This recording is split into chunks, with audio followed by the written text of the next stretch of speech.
Meus queridos irmãos, minhas queridas irmãs, iniciamos o nosso programa Testemunho de Fé. Quero acolher você nesta solenidade do Natal do Senhor que se aproxima e convidar você para refletirmos juntos a respeito dessa liturgia preciosa que é a solenidade do nascimento de nosso Senhor Jesus Cristo.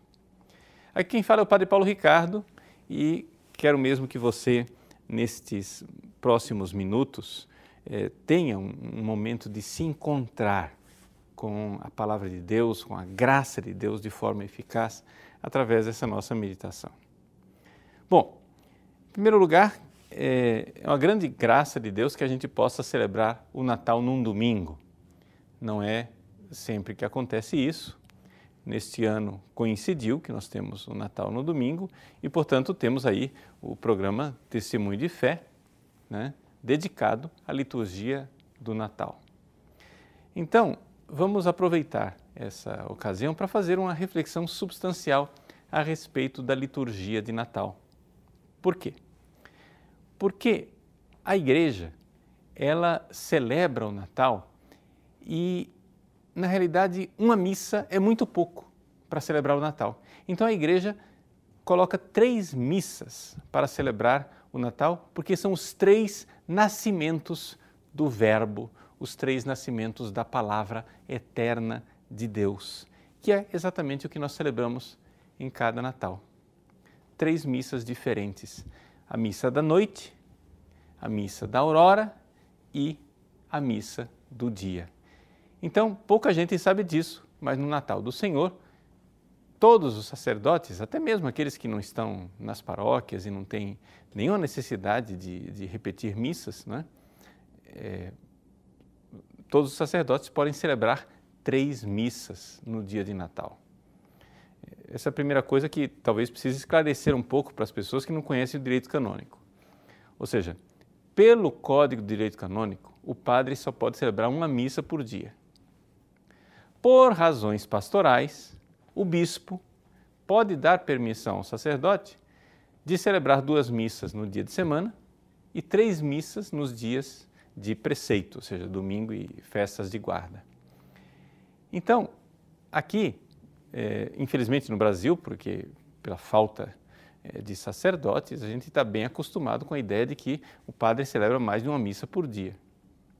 Mas imaginemos um ambiente diferente em que houvessem muitos sacerdotes e que o padre só celebrasse uma missa por dia e só tivesse autorização de celebrar uma missa por dia, que é o normal, digamos assim, é a vida normal da igreja.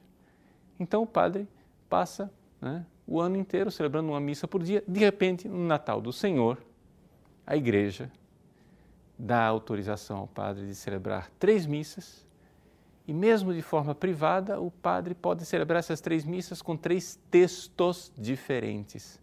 Um texto para a missa da noite, que a gente apelida aqui no Brasil de missa do galo, né, a missa da meia-noite, em que se lê o evangelho dos anjos que anunciam aos pastores o nascimento de Jesus e cantam glória a Deus nas alturas. Depois, a missa da aurora, né, que se celebra ao nascer do sol, ainda de madrugadinha, né, em que o evangelho proclamado é o evangelho dos pastores que chegam lá na gruta de Belém, né?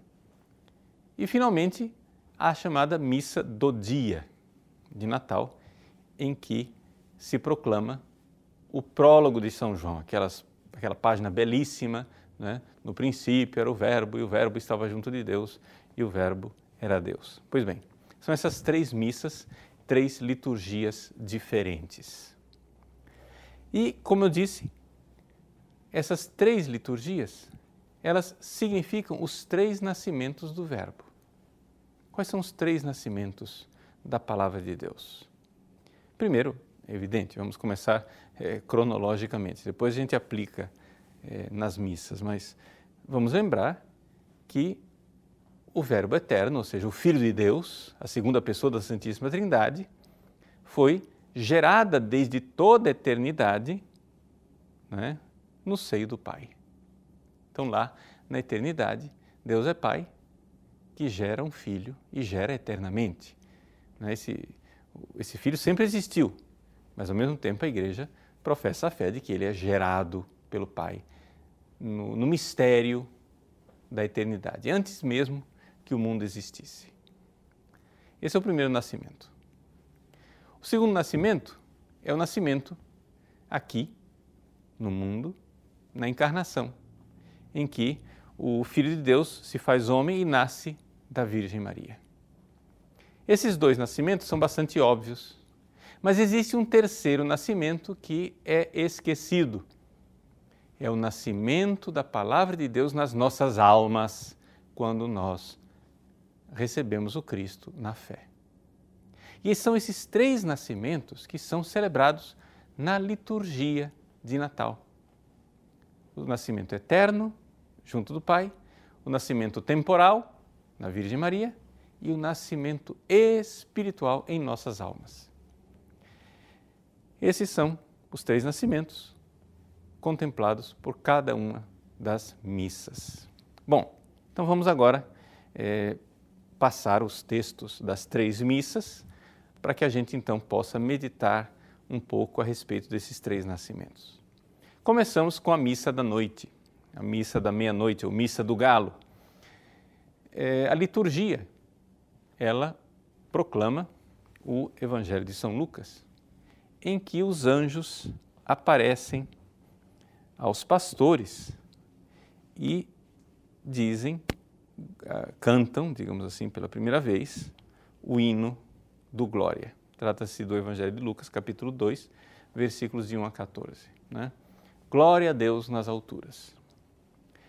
Este Evangelho e essa missa é a celebração do nascimento de Jesus aqui na terra, ou seja, no seio da Virgem Maria, do seio da Virgem Maria, Jesus vem, é Deus que se faz homem, Deus que se faz carne. Por que é isso que é a primeira coisa que a igreja celebra? Bom, por quê? Porque é daí que nós ficamos sabendo dos dois outros nascimentos, ou seja, primeiro, vamos ser bem objetivos, a gente nem sabia que Deus tinha um filho. É quando ele nasce da Virgem Maria que foi revelado que Deus tem um filho. E aí, porque ele nasceu aqui na terra, do seio da Virgem Maria, é que nós ficamos sabendo que ele nasceu lá no céu desde toda a eternidade e que Deus sempre teve um filho desde toda a eternidade e que ele quer nascer nas nossas almas. Então, essa primeira missa, a missa do galo, a missa da noite de Natal, ela se reveste de uma grandeza espiritual muito grande. Veja, primeiro a igreja faz questão que essa missa seja celebrada enquanto lá fora estão as trevas. Ou seja, nós estamos no escuro. Um povo que andava nas trevas viu uma grande luz. E essa realidade da luz que brilha nas trevas, que é celebrada na noite de Natal. A Virgem Maria, ela nos traz a luz eterna, a luz que ilumina todo homem, a luz que brilha nas trevas e as trevas não a receberam. Nós precisamos aqui compreender essa realidade que é muito importante. Nós, seres humanos, nós temos a capacidade de conhecer a verdade. A gente vê que existe uma certa graduação, por exemplo, os minerais, as pedras, elas não conhecem nada, não sabem nada.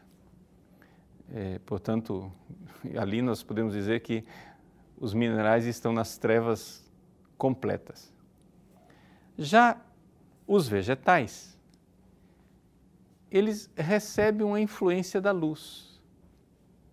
Por quê? Porque é através da luz que eles fazem, os vegetais fazem fotossíntese. Mas, embora estejam beneficiados por essa luz, os vegetais não sabem da existência da luz, eles não têm consciência das coisas. Os animais, a coisa já melhora um pouco mais. Eles já sabem que a luz existe, eles têm consciência, eles têm um conhecimento sensível. Mas essa luz que ilumina os animais, essa luz sensível, não os faz conhecer a verdade. É uma coisa que pouca gente para meditar, mas os animais, eles têm uma coisa, eles não têm uma coisa que qualquer criança tem. Eles não sabem distinguir aquilo que é verdadeiro e aquilo que é simples impressão dos sentidos deles. Ou seja, eles não têm a percepção do ser das coisas. Os seres humanos, quando a criança acabou de nascer, né, ela está lá, saiu do ventre da mãe, ela vê a luz, vê a mãe, mas a criança não sabe ainda distinguir o que é sonho e o que é realidade, o que existe de fato e aquilo que é simplesmente impressão dos sentidos dela. Quando, finalmente, depois de passado um tempo, a criança começa a distinguir aquilo que é ser verdadeiramente e aquilo que é ilusão, nós podemos dizer que aquele ser humano foi iluminado por uma luz que os animais não tinham. E por que é que eu estou dizendo isso? Eu estou dizendo isso, gente, porque esta luz da inteligência, nós estamos numa época em que as pessoas estão perdendo a noção, nós estamos virando brutos, estamos virando animais. Você pega certos filósofos modernos, né? Eles já não sabem mais distinguir o que é realidade, o que existe independente da minha cabeça e o que é criação da minha cabeça. Você pega uma das grandes tragédias do mundo moderno, do mundo atual, é exatamente isso. As pessoas não buscam mais a verdade. As pessoas estão simplesmente sendo arrastadas como brutos, como animais, pelas impressões. Tudo não existe certo, não existe errado, não existe verdadeiro e falso, não existe real e irreal, é tudo invenção da minha cabeça. Aquela ditadura do relativismo que Bento XVI denunciava, em que tudo é criado pela minha cabeça. Ou seja, nós voltamos a ser animais, voltamos a ser bicho. Bom, mas eu disse tudo isso para chegar agora e dar mais um passo.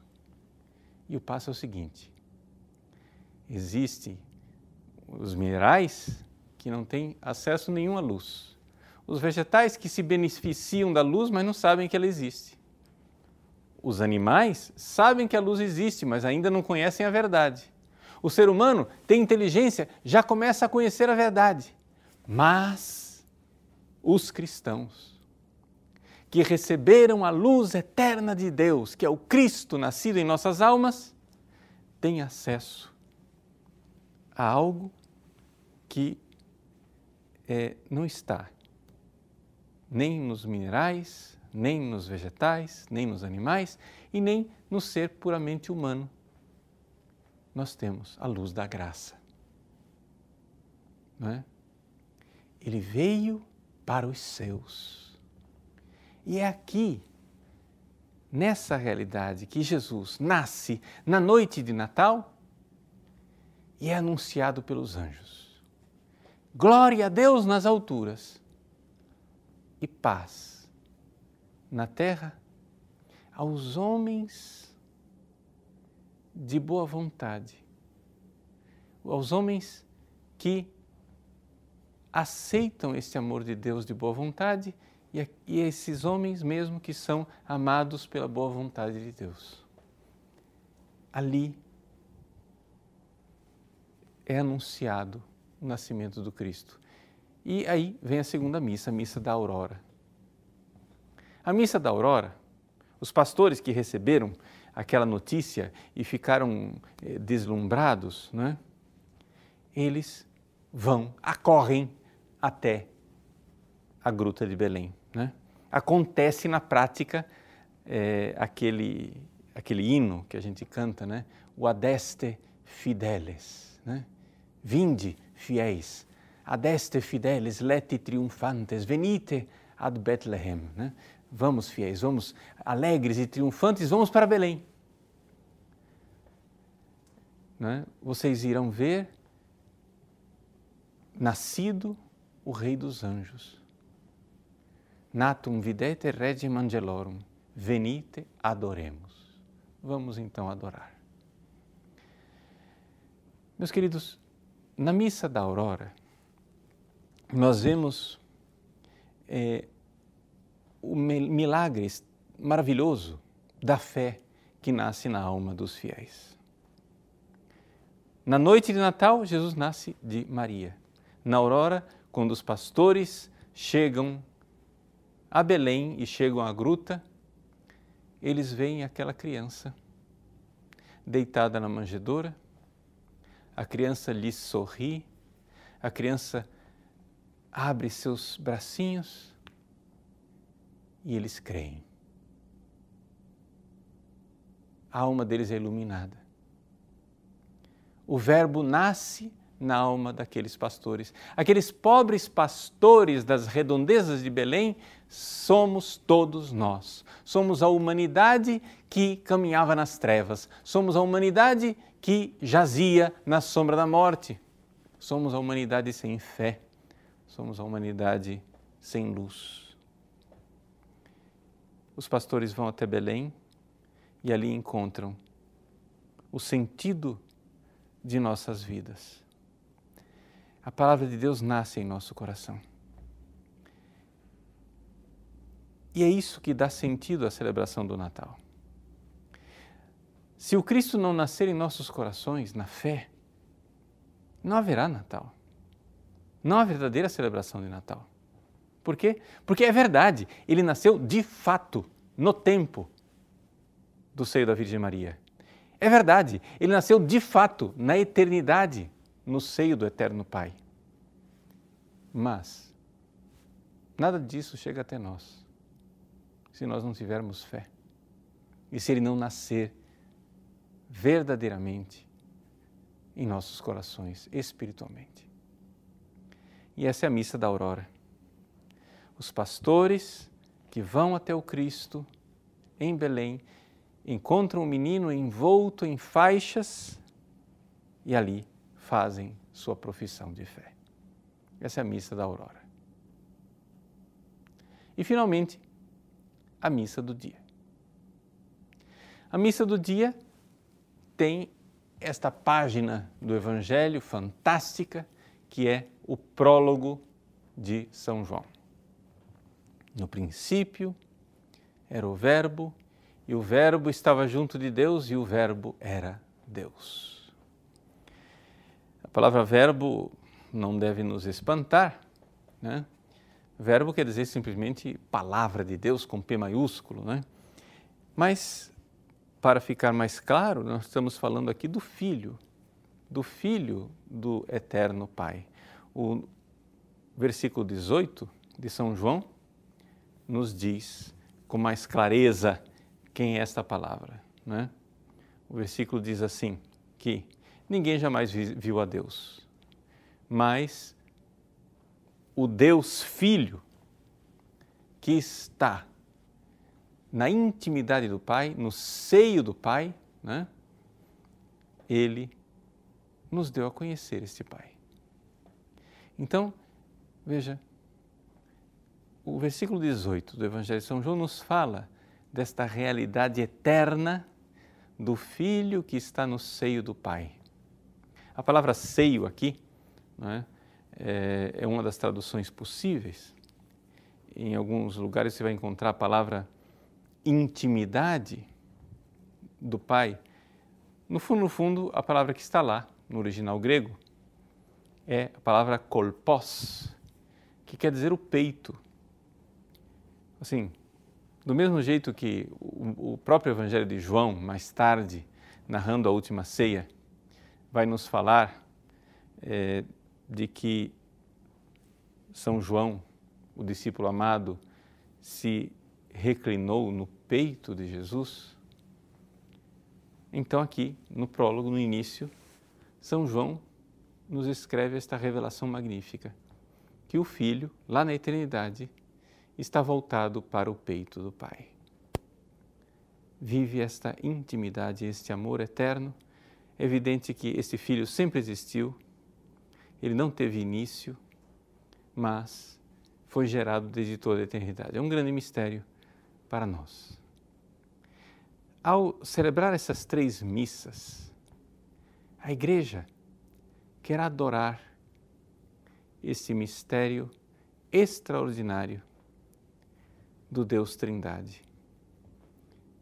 Quase que num eco trinitário, são 3 as missas: Pai, Filho e Espírito Santo. Porque nós sabemos que o nascimento do Filho aqui no nosso mundo se dá porque o Pai gera o Filho no ventre da Virgem Maria pelo poder do Espírito Santo. É uma obra trinitária. Então vamos nós celebrar e celebrar bem o Natal. E para celebrarmos bem o Natal, nós precisamos não esquecer deste nascimento que é tantas vezes esquecido, que é o nascimento da Palavra de Deus em nossos corações. A gente se lembra, evidentemente, todo mundo se lembra do nascimento de Jesus em Belém.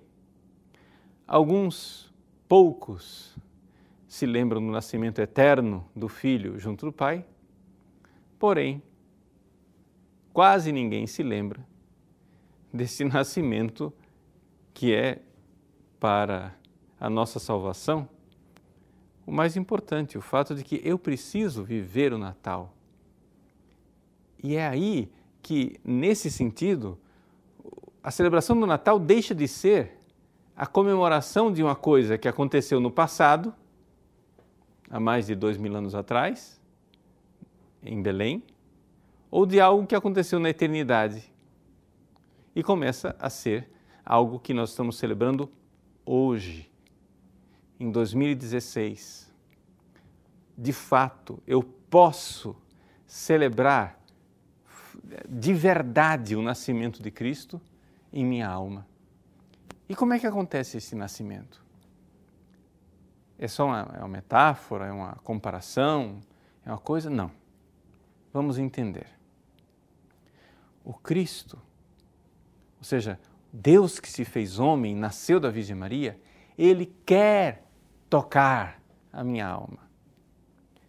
Mas Ele só irá tocar a minha alma de forma eficaz se eu me abrir na fé.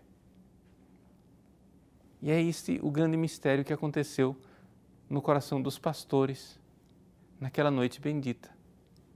Os pastores se aproximaram e foram tocados pela fé. Ali nasceu o Cristo para eles, e o Cristo, quando eu abro o meu coração na fé, o Cristo realmente está vivo dentro de mim e me acompanha o tempo todo. E exatamente porque Ele está lá, porque o Verbo que se fez carne, ou seja, o homem encarnado está me tocando, é aí então que eu posso dizer que a Trindade habita em mim, Pai, Filho e Espírito Santo, porque onde está este homem, onde ele age, onde ele toca com a sua presença, ali está a presença bendita de toda a Trindade, Pai, Filho e Espírito Santo. Então, quando você, na noite de Natal, junto com seu filho, sua filha, sua esposa, seu marido, acender uma vela diante da imagem do menino Jesus no presépio de sua casa, se recorde que aquela vela é um sinal da fé que se acende. Ao acender a vela, se acenda também a luz da fé em seu coração. E o menino Jesus nasça de verdade no coração de cada um. A você, por isso, eu desejo um feliz, santo e abençoado Natal do Senhor. Que Deus abençoe você. Em nome do Pai, e do Filho, e do Espírito Santo. Amém.